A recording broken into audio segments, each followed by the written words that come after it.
Madame, Messieurs, bienvenue dans cette émission Débat ouvert. Réellement, le débat est ouvert avec un autre invité sur ce plateau qui n'est plus un homme à présenter. Il s'appelle le député national Adolphe Amissi Makutano, élu de la FUNA. Avec lui, nous allons nous entretenir autour de cette actualité qui a été vraiment abondante la semaine qui vient de s'achever, entre autres cette installation du bureau définitif de l'Assemblée nationale. L'actualité était aussi dominée avec ce coup d'État manqué à Kinshasa.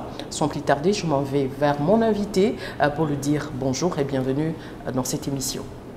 Bonjour madame. J'espère que vous allez bien. Ça va. Je viens de le dire au sommaire de cette émission que l'Assemblée nationale a maintenant son bureau complet. Le bureau définitif est déjà mis en place après élection. Et cela a concouru l'implication personnelle du chef de l'État, Félix-Antoine Tshisekedi Tshilombo, qui y a pu s'imposer pour que cela puisse avoir lieu.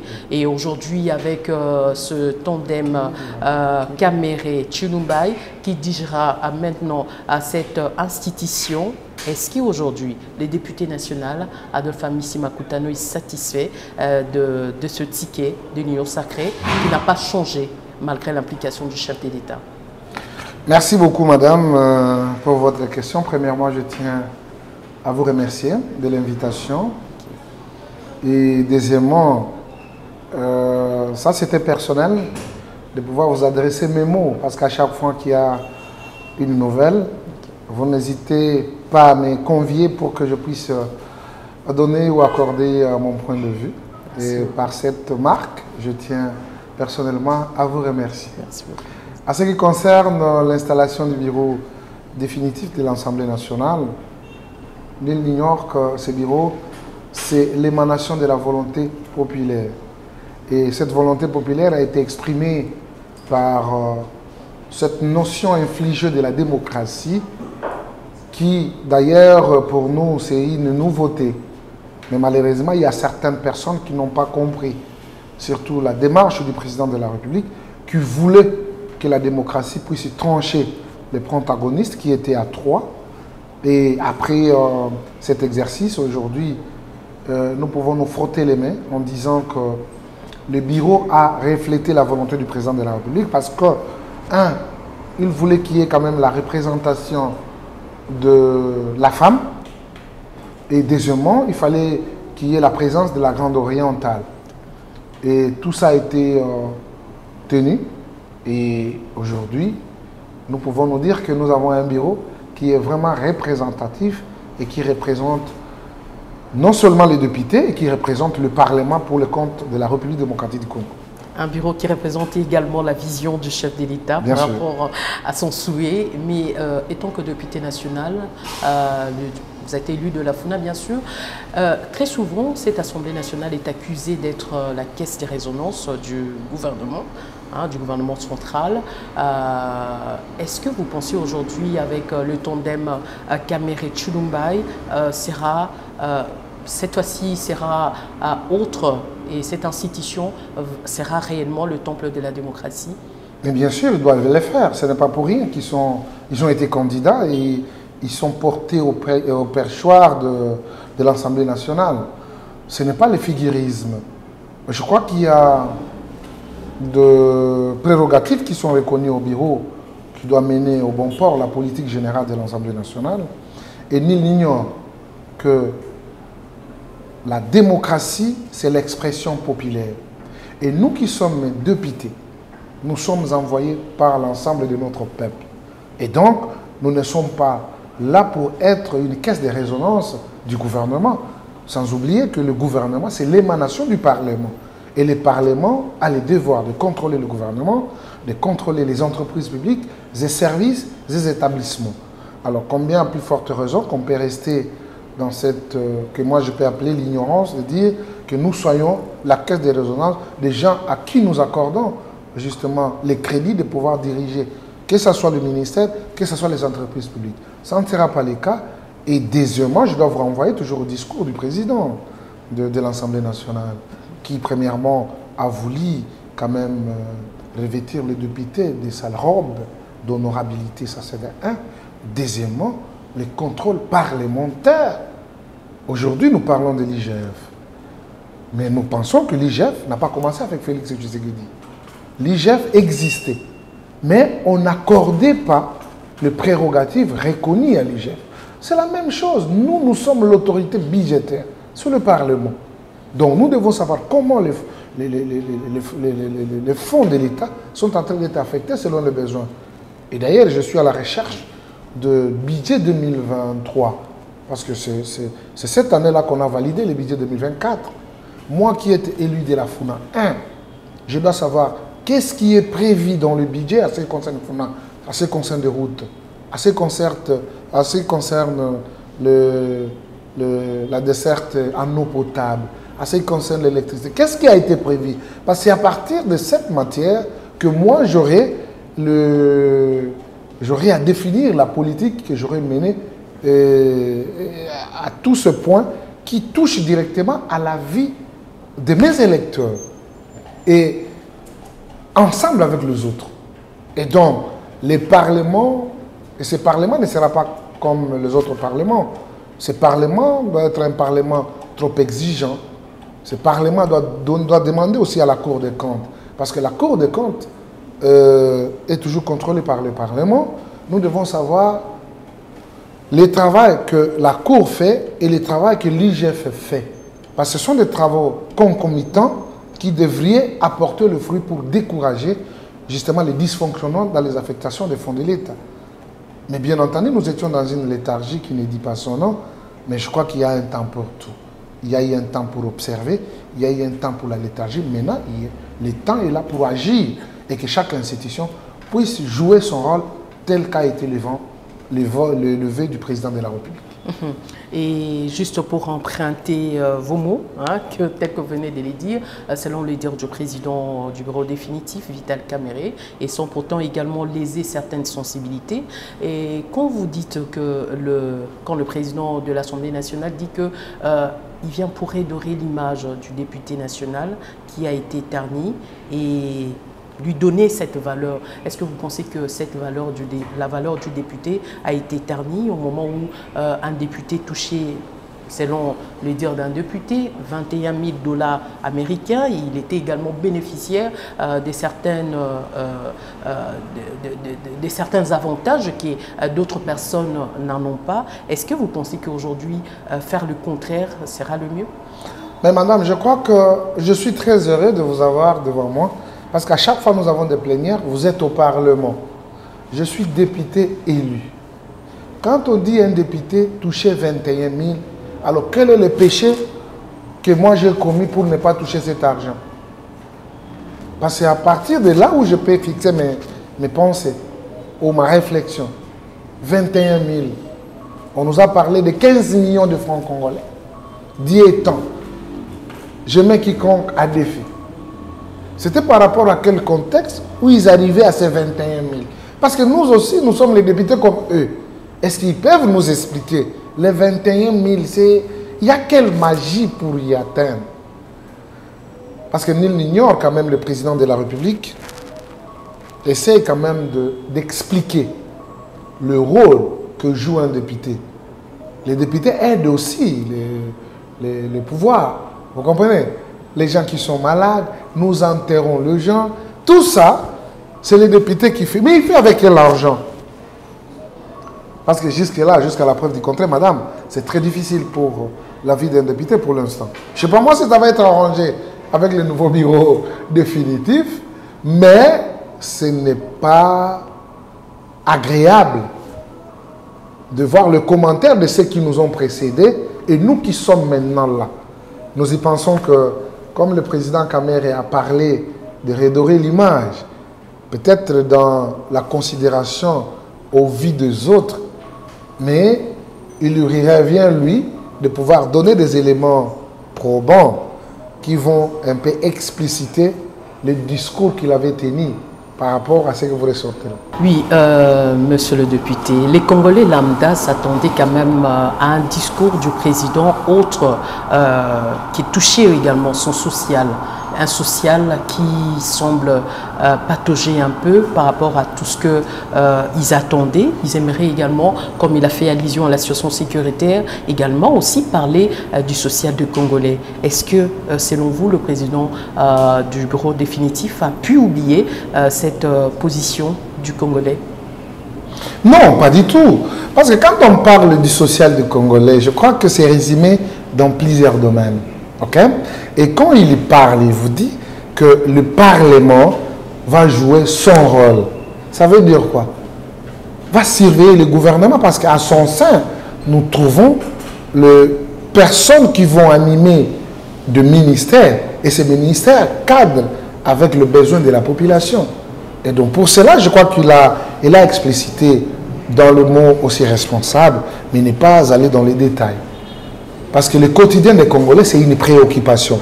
N'oubliez pas que nous tous, que ce soit le gouvernement, que ce soit le Parlement, nous allons nous focaliser sur les 6 axes édictés par le président de la République. C'est ça le leitmotiv, c'est ça la boussole de tout ce qui va être comme politique générale.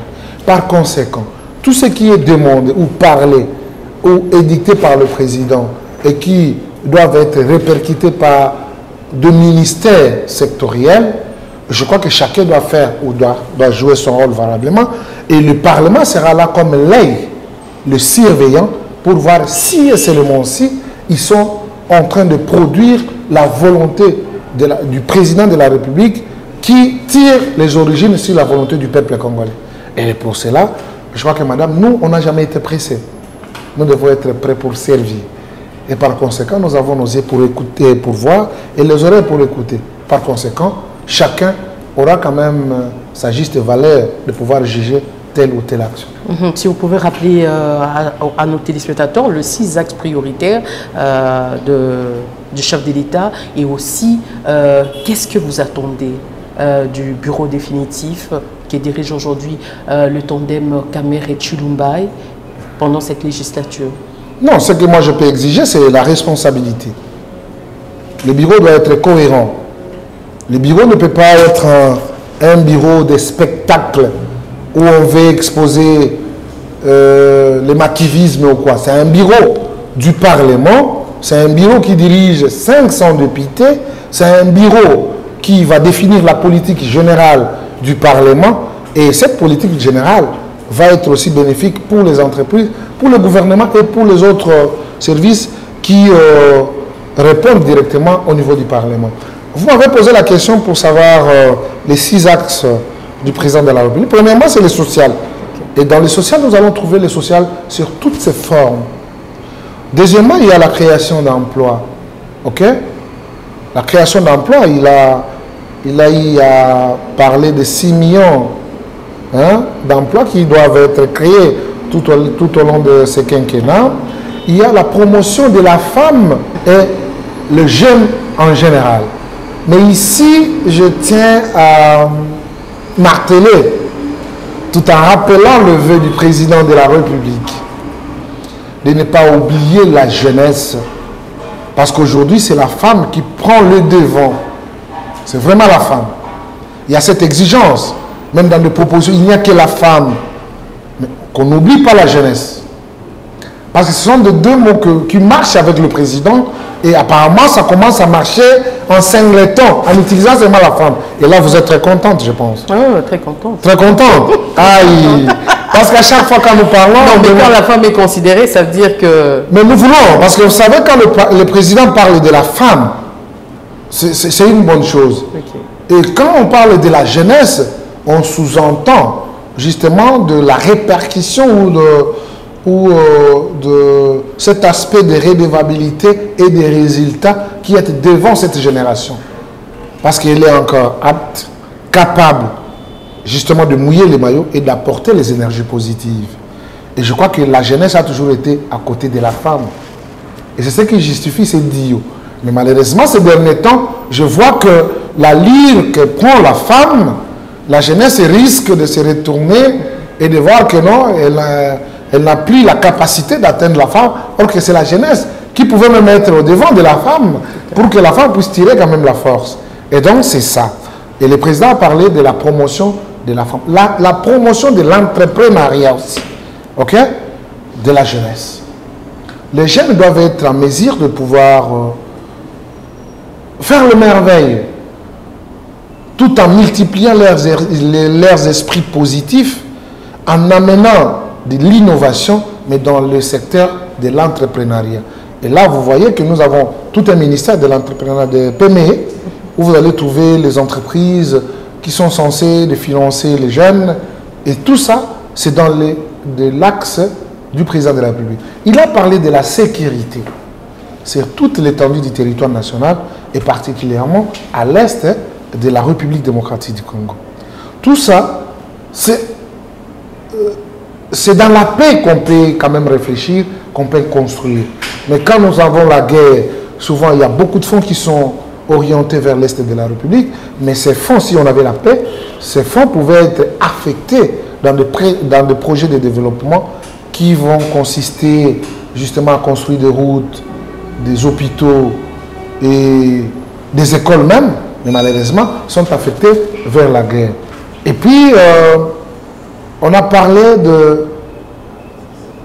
de l'assainissement du climat des affaires. Okay.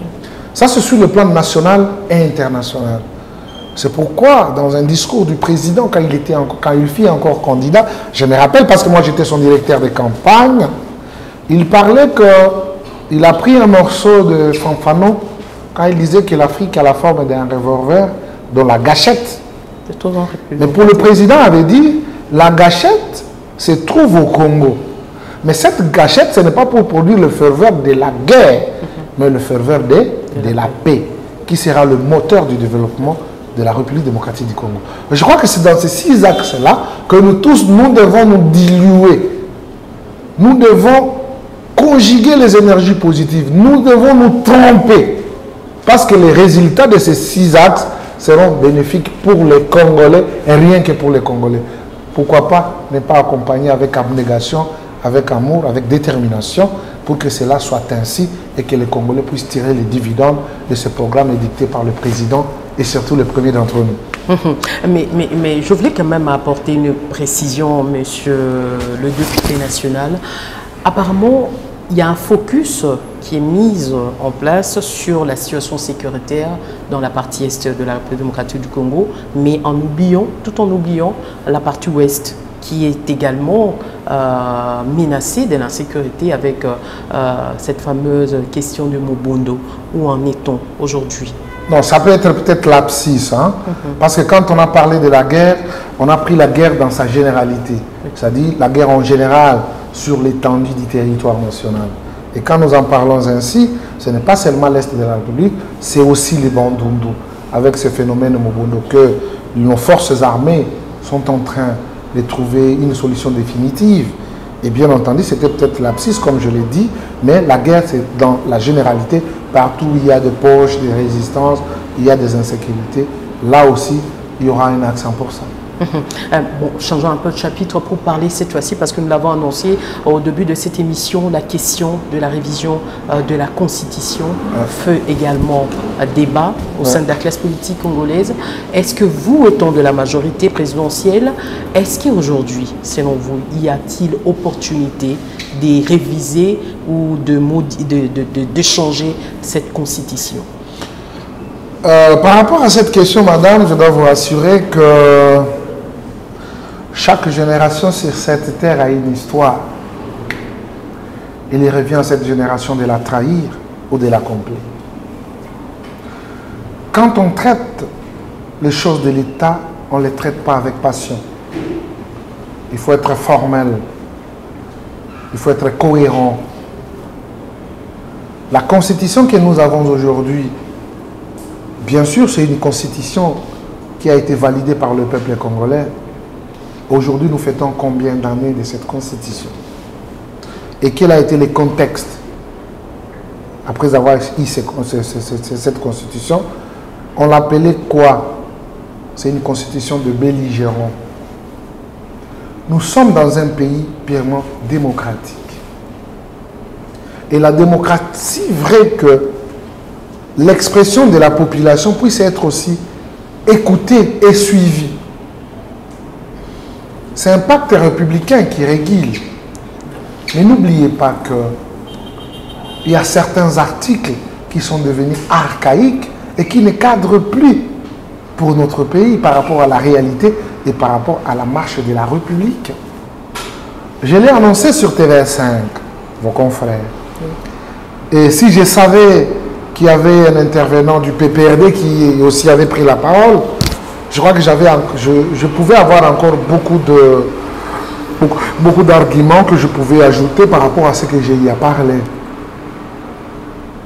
Aujourd'hui, il y a beaucoup dans la Constitution qui ne cadre plus avec la réalité de notre pays aujourd'hui. Lesquels par exemple? Il y en a beaucoup, madame. Je vais vous les énumérer. Okay. Parce qu'aujourd'hui, les gens ne voient que sur l'article D120. Non, nous ne parlons pas de l'article D120. Nous ne parlons pas de l'article D120.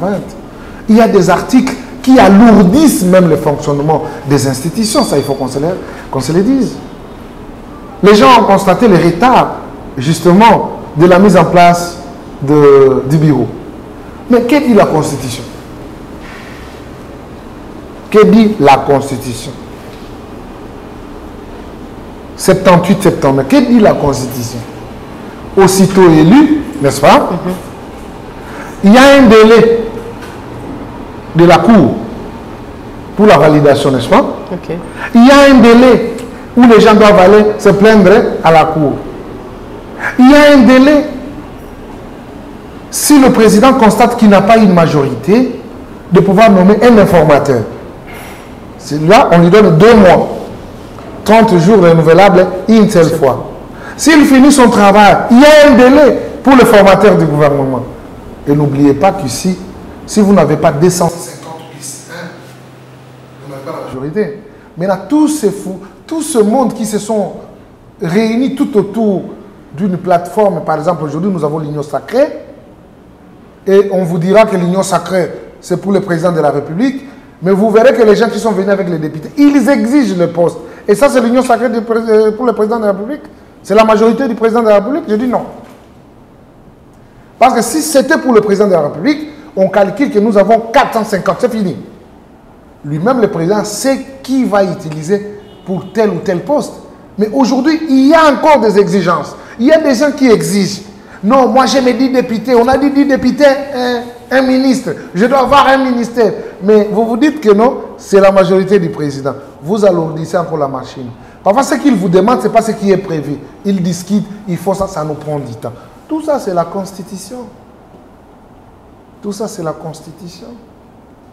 Mais même le mode de vote des gouverneurs, il y a beaucoup de choses à changer. Il y a beaucoup. Et je crois que le bonheur du Congo ne viendra ni de l'Orient ni de l'Occident. Si nous-mêmes, nous nous écartons dans la logique de pouvoir réfléchir profondément pour notre pays, nous devons réfléchir. Marchez sur le boulevard Lumumba ici, madame. Vous ne trouverez nulle part où on dit quelle vitesse qu'il faut marcher avec. Les boulevards ici. Hein? Chacun met la vitesse comme il veut. Il n'y a même pas cette réglementation. Si vous allez chez nos frères ou nos amis qui sont frontaliers avec nous, vous trouverez qu'ici on va vous dire non, il faut marcher à 20. Hein? Si vous dépassez les 20, ça dit que vous avez beaucoup d'argent. Vous allez payer la contravention. Mais ici chez nous, il n'y a rien. Les faits n'existent pas. Donc ici, les gens se permettent de tout faire. Ce n'est pas un dépotoir. C'est une république. Et le président a le devoir d'avoir les gens qui ont l'âme, la volonté de faire et surtout de donner le meilleur d'eux-mêmes, tout en respectant les lois de la République. Les lois ne sont pas muettes, mais parfois ce sont les animateurs qui en abusent. Et tout ça, ça tombe sur le président de la République. Et comment on peut réfléchir? Et comment on peut interdire aussi à un Congolais de réfléchir? Les deux choses différentes. Donc, nous devons réfléchir, madame. Il y a cette importance de pouvoir réfléchir pour notre constitution. C'est notre constitution, c'est pour les Congolais. Et cette constitution ne sera pas une constitution de Félix Tshisekedi. Ça sera une constitution de la République démocratique du Congo. Tout celui qui viendra va trouver la forme de l'État et lui aussi va s'y soumettre. Voilà. Mais je reviens encore par rapport à... Apparemment, j'ai un goût d'une HGV là. Mais est-ce qu'aujourd'hui, c'est un problème de la Constitution ou bien il y a un problème de mise en application de lois de la République? Parce qu'en termes de loi, en tout cas l'Assemblée nationale a voté plusieurs lois qui aujourd'hui souffrent de son application. Et également, il y a des réglementations qui ne sont pas suivies. Est-ce que vous pensez que c'est un problème de la révision de la Constitution? Et si aujourd'hui, on arrivait à réviser cette Constitution ou à changer, comme vous le souhaitez, est-ce que vous pensez que les choses vont pouvoir changer? Et en deuxième lieu, le chef de l'État, c'est lui le garant de la nation. Nous avons vu dans le passé, il y avait le pouvoir discrétionnaire du chef de l'État et c'est que le chef disait et c'est ce qui s'appliquait. Aujourd'hui, est-ce que vous ne semblez pas que les chefs est un peu large par rapport à certaines décisions? Bon, ça va, les régimes passés, ces régimes, il faut faire un distinguo. Le président n'est pas un dictateur. Le président, c'est quelqu'un qui ne veut pas surprendre un collaborateur, non. Il est le président, il est le garant de la nation, mais bien entendu, il respecte les partenariats. Il n'est pas comme les gens qui président des réunions avec des kalachnikovs à gauche, non. Lui, il préside la réunion, il veut écouter la réflexion de tout un chacun, c'est ce qui se fait. Le problème de l'applicabilité des lois, oui, il y a un problème. Les lois sont là. Et parfois, ce sont des personnes qui en abusent parce qu'ils ne veulent pas mettre ces dispositions en pratique. Mais il est temps, nous observons. C'est ce qui va faire en sorte que nous puissions constater que notre pays avance ou notre pays est en train de faire quand même le progrès dans la positivité, justement pour comprendre que voilà ce qui a été couché dans une loi, non appliquée pendant autant d'années, mais aujourd'hui, voilà ce qui est appliqué. C'est aussi un problème des hommes et des femmes aussi. Parce qu'aujourd'hui, vous êtes au devant de la scène. Ne vous écartez pas. Vous coordonnez aujourd'hui le gouvernement. Nous devons savoir la ténacité de la femme. Parce que la femme, elle est forte plus que l'homme. Ça, il faut qu'on se le dise. Même dans nos maisons, nous, les hommes, parfois, on fait des désordres. Mais la femme, quand elle tient aussi pour sa famille, pour son foyer. Et par conséquent, on veut voir cette ténacité de la femme. Mais il faut que au niveau du gouvernement. Laisse le champ libre. Hein. Vous avez le champ libre. Vous faites tout ce que vous voulez. Quand vous faites les castings ici, les gens vont mourir avec des tensions à la maison. Ils ne savent plus, il n'y a plus de fuite. Parce que c'est la femme. Non, c'est la femme qui est au devant. C'est elle qui prépare. Elle ne veut pas qu'on sache. Il y a eu quoi dans la casserole. Et je vous dis la vérité, le monde est en suspense au Congo. Les gens ne savent plus à quel sens se vouer. Je vous dis même des ministres là. Ils n'arrivent plus à aller dans des bureaux. Il y a quelqu'un qui m'a appelé pour dire, mon cher, ces bureaux, je refuse d'y aller parce que je peux être surpris. À la sortie, on te dit non, à vos ordres, anciens excellence. Et surtout, nos militaires sont capables de tout faire. On peut t'appeler ancien excellence, tu es venu au bureau excellence et tu sors, tu n'es plus excellence. C'est ça la force de la femme. Et nous aimons cette surprise. Parce qu'à son temps, c'était qu'avant le gouvernement, tout était déjà connu. Non, tel sera ministre, tel, mais aujourd'hui, il y a quand même les suspens. Et nous voulons que ça soit ainsi. Donc, nous devons respecter les textes qui existent, qui ne sont pas pris peut-être en considération par certains d'entre nous. Mais notre pays ne souffre pas de ça. Peut-être ça souffre de l'applicabilité des textes. Et ça, c'est un couac. Aujourd'hui, si nous voulons aller de l'avant, nous devons réparer tout ce que nous voyons que ça ne cadre pas avec la logique et surtout le fonctionnement d'un État. Voilà. Et en tout cas, le souci du Congolais lambda, il y a certaines, parce que j'emprunte le mot de certaines personnes qui disent que la Constitution aujourd'hui, c'est la matrice même. Et aujourd'hui, modifier cette Constitution, est-ce qu'aujourd'hui, vous n'allez pas faire le lit avec l'entrée sur scène de l'ancien chef de l'État pour qu'il postule également aujourd'hui comme candidat de la République. Est-ce que vous ne risquez pas de faire, vous ne risquez pas de tomber sur cette inquiétude de la population? Parce qu'en modifiant, ça veut dire que tout est repris à zéro. Madame, moi je ne suis pas partisan de nos compatriotes qui réfléchissent de la sorte. Okay. La Constitution n'est pas faite pour un individu. C'est pour un État. C'est pour notre pays. C'est pour l'ensemble des Congolais. Ce n'est pas seulement le mandat de Kabila ou le mandat de Félix Tshisekedi. Ce sont des personnes, ils font passer. La République va rester. Réglementons notre pays. Mettons le loi. Mettons une constitution impersonnelle. Une constitution qui a été reconnue par l'ensemble de notre peuple. Qui va engorger à son sein nos réalités, nos justes et coutumes.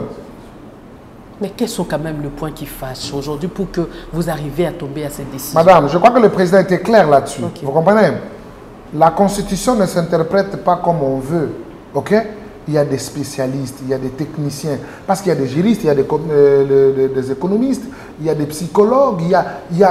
C'est l'ensemble de ces compétences qui ont fait en sorte que nous puissions avoir des documents. Mais n'oubliez pas que ceux qui ont rédigé la Constitution, ce sont des gens aussi sans qualité. Cette proposition doit émaner du Parlement, là où il y a les envoyés de la population que nous sommes. Et donc il n'y a personne qui peut nous priver ces droits nous reconnus par les textes de pouvoir réfléchir sur notre Constitution. Et bien entendu, cette équipe qui a été voulue par le président de la République, et je crois que ça sera accompagné par l'ensemble de notre peuple, qu'il puisse réfléchir. Si moi aussi je ferai partie, je dois réfléchir pour mon pays.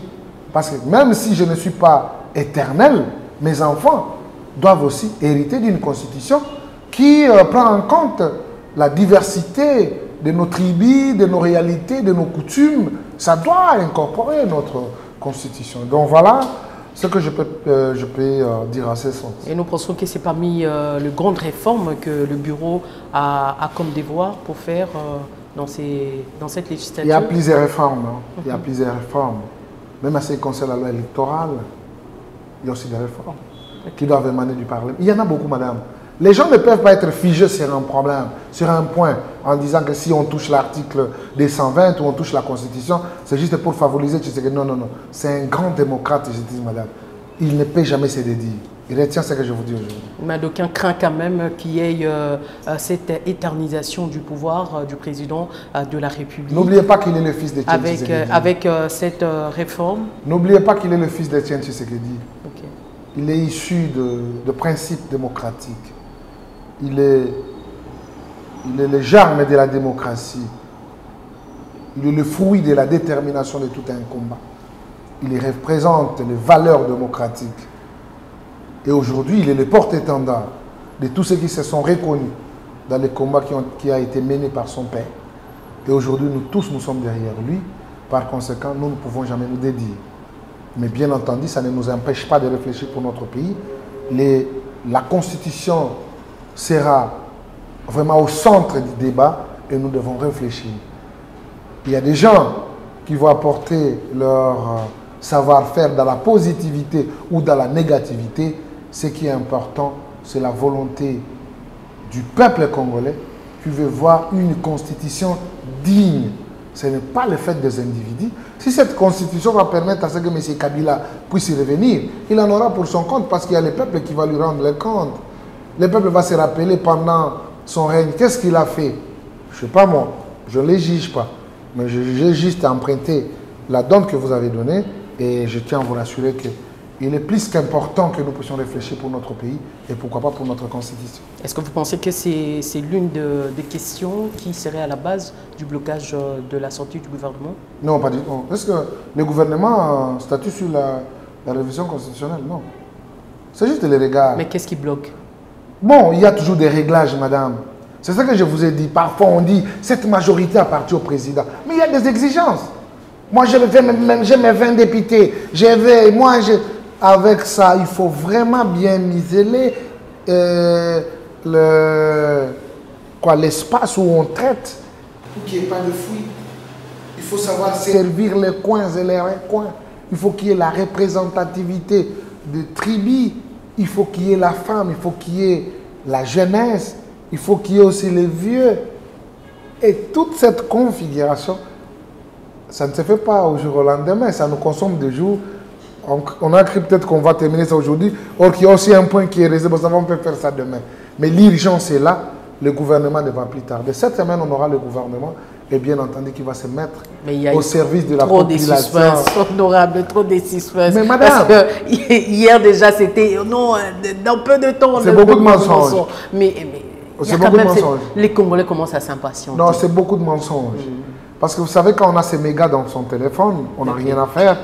On préfère publier les mensonges. C'est ce qui se fait. Donc il faut toujours se fier parfois à certaines informations. Je dois vous dire que s'il n'y a plus de suspense, ça veut dire que non, le pouvoir discrétionnaire du chef n'existe plus. Okay. Ce suspense-là a une dimension aussi hautement très spirituelle et ça vous pousse à comprendre qu'il y a un être très cher, il y a un suprême parmi les suprêmes. Quand il ne dit pas mot, donc rien ne va marcher. C'est le président de la République. Okay. Le pouvoir discrétionnaire est en train de faire son travail pendant 72 heures déjà. Je suis en train de compter parce que je reçois les appels de nord au sud, de l'est à l'ouest. Je comprends que, en tout cas, la dose, elle est là. Et j'ai essayé quand même de tester la tension et pour demander si... Et surtout que vous êtes au cœur de plusieurs tractations. Mais l'actualité aussi honorable reste dominée par ce que l'armée a appelé coup d'État de Christian Malanga. Quelle est aujourd'hui votre lecture par rapport à cette situation qui a touché même le cœur de notre première institution? Mais il ne faut pas négliger, madame. Vous avez vu, il y a même des vidéos qui circulent à travers les réseaux sociaux où les messieurs avaient pris des contacts par-ci, par-là. Et nous ne pouvons pas minimiser ça. Depuis 2006, le Congo a levé l'option justement d'accéder au pouvoir par la voie démocratique. C'est les élections.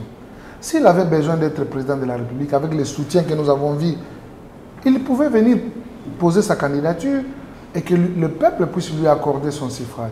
Mais prendre les armes, c'est la lâcheté. Et je dois rappeler encore sur votre micro, madame, ces gens-là, ils nous chantent, nous voulons libérer notre pays, les impérialistes et le quoi que ce soit. Mais à son sein, il y a des Américains. C'était quoi? C'était ça le combat patriotique. Vous amenez les Américains. Soi-disant les Américains. Il avait quelque chose dans sa tête. Il ne savait pas ce qu'il faisait comme démarche. Vous comprenez? Moi, en tant que patriote, je ne peux jamais faire couler les sangs de mes compatriotes parce que je vais avoir le pouvoir. Le destin, madame, décide toujours si tel ou tel. Ce que Dieu a prévu pour vous, il n'y a personne, aucun de ces mondes peut vous dévier de ce que Dieu a prévu pour votre vie. Tu vois, moi, ami, ici, comme je suis un croyant de la parole. Ce que Dieu a prévu pour moi, même s'il y a beaucoup d'aînés, les gens qui m'haïssent gratuitement, je ne les ai rien fait. Mais sachez que vous faites monter la colère de Dieu. Parce que le Dieu va encore accentuer la bénédiction. La bénédiction des amis ici. Et vous resterez toujours là-bas en bas en train de pleurnicher. Or que vous pouviez aussi avoir la clémence divine. Où Dieu va dire non, il s'est accompagné.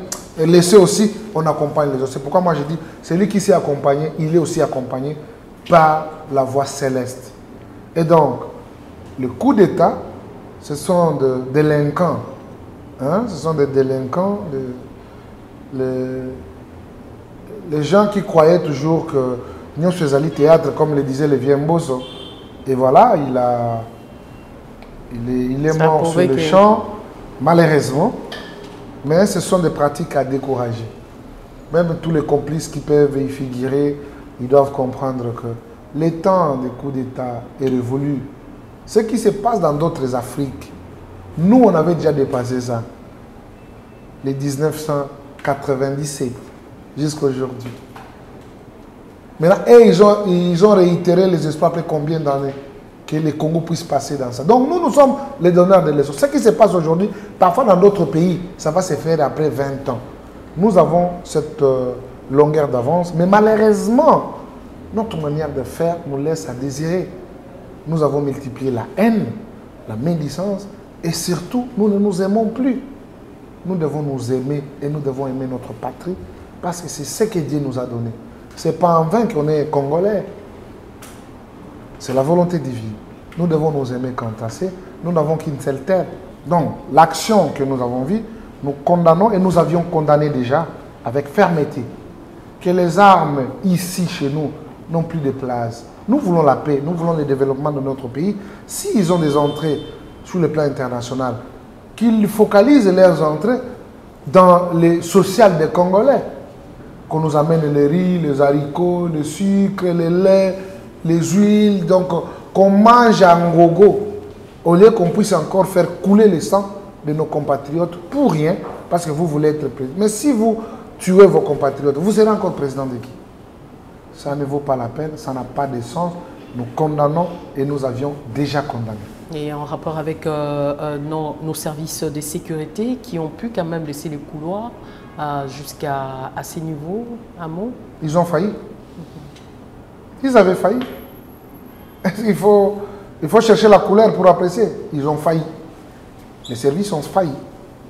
Ok. En tout cas, Madame, Messieurs, nous arrivons tout doucement vers la fin de cette émission. Monsieur le député Adolphe Amissi Makutano, quel est aujourd'hui le mot pour conclure cette émission en rapport avec vos électeurs qui vous suivent et les députés nationaux tout entiers qui auront l'occasion de suivre cette émission? Merci beaucoup, Madame. Je crois que nos électeurs nous suivent de pas à pas. Mais nous pouvons comprendre que la session ordinaire n'a commencé qu'après l'installation du bureau définitif. Je crois que d'ici là, nous devons aller à nos bases respectives, justement, pour requérir les problèmes qu'ils ont. Parce qu'on n'a pas vraiment fonctionné normalement comme il se devait, suite à cette session extraordinaire un peu prolongée. Mais je crois que d'ici là, au mois de juin, on va rentrer à la base pour communier avec nos électeurs, savoir répertorier quand même les problèmes qu'ils ont et que nous, à notre tour, dès que nous serons de retour, nous allons exposer ce problème pour que ça soit pris en compte par les décideurs de la République qui sont dans le gouvernement. Et les traitements du député aussi, qu'on doit traiter les députés comme cela a été dit par le président Kabéré. Nous sommes victimes de ce que nous écoutons, 21 000 que je n'ai jamais vu. Même 10 000, je n'ai jamais vu, comme je suis là. Donc, le Parlement nos arriérés, je vois que quand on va nous payer, nous aussi, nous devons les affecter parce que c'est chaque jour que nous sommes en train d'enterrer nos compatriotes. C'est chaque jour, madame.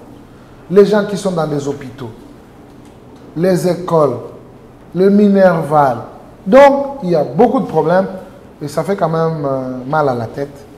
Toutefois, nous sommes déjà élus et nous devons toujours être au devant de cette population pour défendre sa cause. Et c'est pourquoi, moi personnellement, je serai très rigoureux à ce qui concerne le gouvernement. Le gouvernement doit assumer valablement son rôle en tant que celui qui porte la politique et qui met en musique tout ce que le peuple en a besoin. Et donc, nous devons être très regardants, observateurs et de comprendre que c'est notre tonisme qui va faire changer les choses. Ensemble avec les autres députés que nous sommes au Parlement. Vraiment, bonne chance à tous. Bonne chance au nouveau bureau qui a été mis en place. C'est un bureau démocratique parce que toutes ces personnes, j'en connais personnellement. Le président Kamere, le président Chilumbai, Eldur, le président Mousso, madame... mon ami de 05, il y a aussi les autres amis, donc ce qui reste, les dames. Donc c'est un bureau très équilibré. À part le président, nous avons 3 hommes et 3 femmes, plus le président. Donc c'est un bureau qui n'a jamais existé depuis que le Parlement est Parlement. Coup de chapeau à cette volonté du président de la République de voir la représentation, même si la jeunesse a été... oubliée. Pas oubliée, mais il y a aussi des jeunes dames. Okay. Mais les jeunes garçons n'ont pas été pris en compte aussi, parce que ça commence déjà à nous interpeller quand on parle de la jeunesse. Souvent on pense seulement à la femme, et la jeunesse, un homme est rejeté, c'est pas normal. On va parler maintenant de femmes et hommes, donc jeunes filles et jeunes garçons. À quand la prochaine plénière, la première plénière avec le bureau définitif? C'est cette semaine, je crois, parce qu'on on doit faire la mise en place de commissions déjà, de groupes parlementaires. Les groupes parlementaires doivent être mis en place et c'est pour bientôt. D'accord. En tout cas, je crois que c'est votre dernier mot. Oui, bien sûr. Et merci à tous ceux qui ont toujours l'opportunité de nous suivre. Nous sommes là. Comme je l'ai toujours dit, à tout moment où vous aurez besoin de nous, on va toujours aménager les temps pour qu'on communie avec nos électeurs. Même si vous êtes de la Tchang ou de l'Europe, vous êtes nos électeurs. Les jours où vous allez revenir, parfois vous tomberez sur ma circonscription et vous me donnerez quand même la voix que j'ai besoin. Tout à fait. Madame, Messieurs, c'est par là que nous mettons un terme à cette émission Débat ouvert. Je rappelle ici que nous avons reçu sur ce plateau les députés nationaux élus de la FUNA, l'honorable Amissi Makutano Adolphe. Avec lui, nous nous sommes entretenus sur cette question qui a divisé tant des Congolais, la question du bureau définitif de l'Assemblée nationale.